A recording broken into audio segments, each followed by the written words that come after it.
Imagine you have a fourth grader sitting in your classroom in your urban district.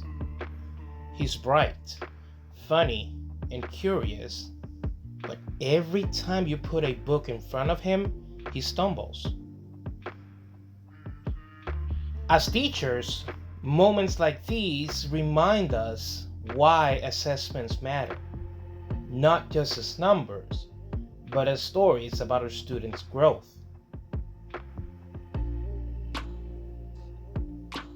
The first step is a screener. Tools like Dibbles, used nationwide, give us a quick snapshot of whether a child is on track with phonemic awareness, decoding, and fluency.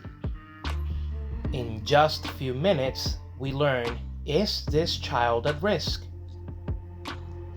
Imagine the screener as the smoke alarm.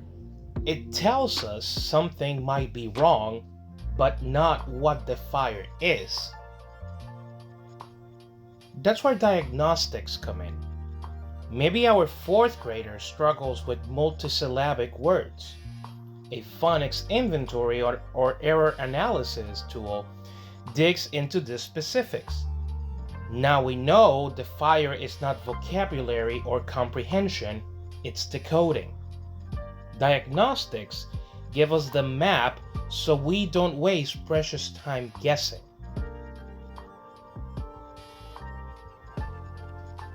Once we begin interventions, we need to ask, is this working?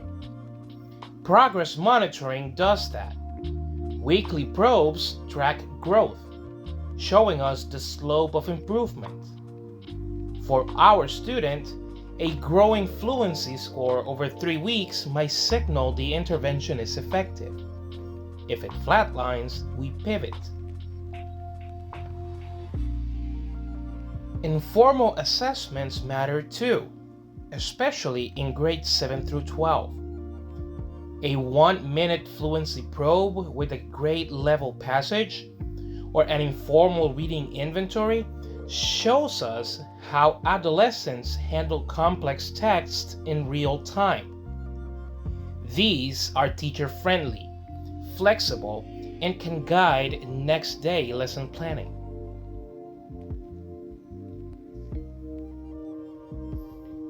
Every tool has trade-offs.